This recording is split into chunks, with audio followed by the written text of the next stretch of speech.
Today, this video is going to be short. These are the results of selling used books merchant fulfilled on Amazon from a single bookshelf.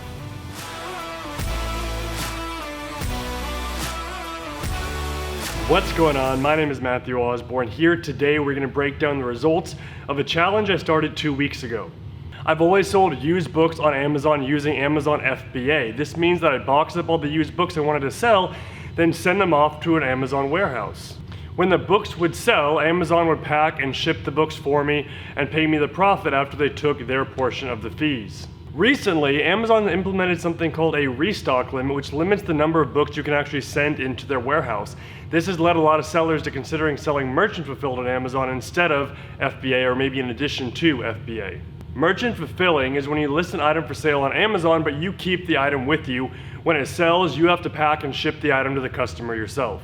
It's more work, it's less hands-off, but the fees are significantly less, and you don't have to pay storage fees or shipping fees to Amazon's warehouse, so there's definitely pros to merchant fulfilling. Since I'd never really done much merchant fulfilling before, I decided this change in restock limits would be a good time to test the waters with it.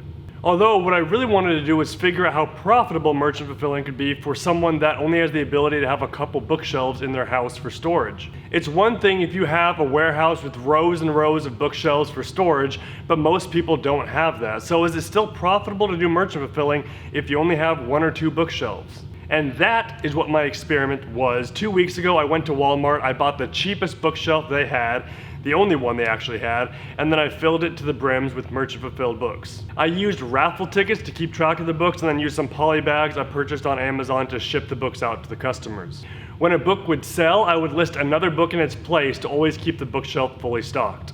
I realized 2 weeks is not a long time, so these results might be skewed in one direction or another just due to the chance of the books I happen to find and the books that happen to be purchased during this 2-week period.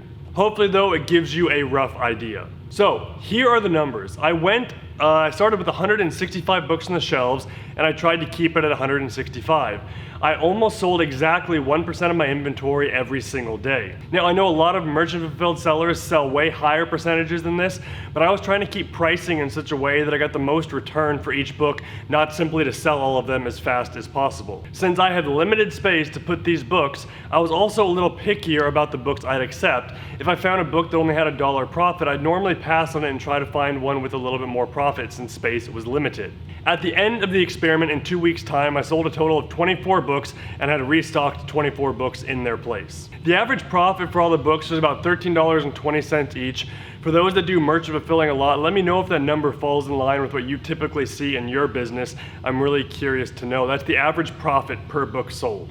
My average list price was below my average list price for my FBA inventory, but not by a lot. This means that I had pretty high-priced merchant fulfilled items on the shelves for this experiment. Since merchant fulfilling has lower fees, it left a lot more profit per book on average than it would have if I had sold it for the same price FBA.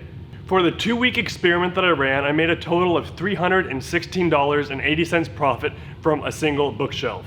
Time that it took to pick and ship the items was really negligible. I honestly thought it would be the most annoying part of merchant fulfilling, but given that I was averaging a little lower than 2 books a day, the time it took was practically nothing.